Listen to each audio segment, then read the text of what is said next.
त्याचं बीपी वाढतंय। एक आजी, त्यांची वयस्कर आजी चालता येत नाहीये, त्यांच्या समोरून त्यांचा नातू उचलला, याच्याने रडून सांगत होती की मी आल्याशिवाय काहीच करू नका, त्यांचा बीपी आणि अजूनही काही तक्रार जात नाही, त्यांचा बीपी वाढून ते सुद्धा मरतील। 2 महिने नाही झाले त्यांचा बाबा वारलाय, त्या आजीचा नवरा वारलाय, आज तिचा नातू वारलाय। योगायोग कर, आज माहित नाही त्या आजीला काय इथं काय परिस्थिती आहे, कोण काय करणार आहे? आमदार खासदार येतील तेव्हा येतील, विमानाने या की 2 मिनिटं तिथं पुढचं पुढं बघू, नाही तर तरुण मंडळीने पेटून द्यायच्या गाड्या इथं काय। आज जसं तिथं गाडी पेटवली नाही तर गाडी पेटवली ना अधिकाऱ्यांची तेव्हा काहीतरी होईल। नुसतं येतंय बोलतंय, येते टिंगली चालवलं का काय तुम्ही आमच्या? आज कळवून बोलते जिथं सर जिथं आज हल्ला झाला ना तिथं माझी 2च पोरं घरी आहे, त्यांच्या केसाला धक्का लावला ना मंत्रालय पेटून द्यायची ताकद मी ठेवते, काय मंत्रालय पेटून द्यायची ताकद ठेवते मी नाही कोणत्या आमदाराची नाही कोणत्या खासदाराची नाही, मला पद आहे ना काय, फक्त एक सर्वसामान्य शेतकऱ्याची पोरगी आहे आणि तीच कोण बोलणार आहे। आज जर काही झालं तुमची सिक्युरिटी सर सगळी इथं आहे।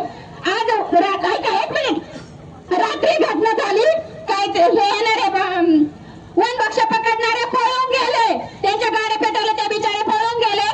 आज सगळी इथं पिंपरखेड मध्ये कोण आहे? पिंपरखेड मध्ये मुख्य वाघ सुटता, त्याची हल्ला झाला तिथंही सांगतात वाघ आहे। आज माझं घर जंगलात आहे, मी परत सांगते माझ्या घरी फक्त 2 पोरं आहे, त्यांच्या जर केसाला धक्का लागला, मंत्री असू खासदार आमदार कलेक्टर जो असू तो, आज आईची कावळ सांगता पेटून दिल्याशिवाय राहणार नाही, कोणी असू द्या। खाडे साहेबांच्या मागे सिक्युरिटी मग तिकडे पाठवा ना।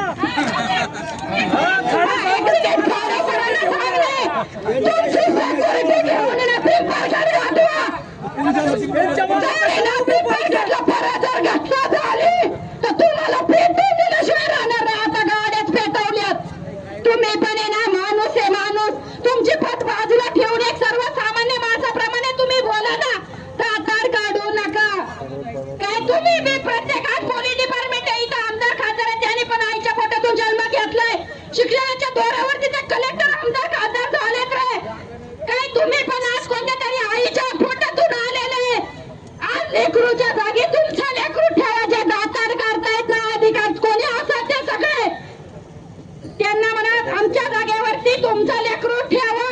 तुमच्या बायका तुम्हाला घरात काय घेणार सांगतील, खुर्चीला राजीनामा दे बाबा, नाही तर माझं लेकरू मला परत दे, नाही तर असं तुम्ही म्हणा। आमची बायको असं नाही म्हणू शकत। आता इथून मी आंदोलन उठवते ना, आम्ही पिंपरखेड गाठवतो, फक्त असं म्हणा कोणत्या अधिकाऱ्याने म्हणा, वनमंत्र्यांनी कोणी असो त्यांनी म्हणा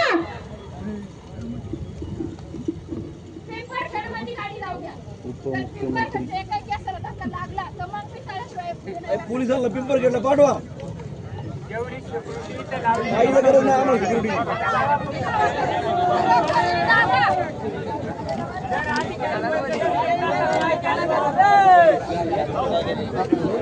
ऐका जरा, शाळा सुटलेली आहे, लहान मुलं आलेली आहेत, तिकडे रस्ता बंद आहे, त्यांना कृपया लहान मुलांना आणि मुलींना येण्यासाठी साईडने रस्ता द्या प्लीज।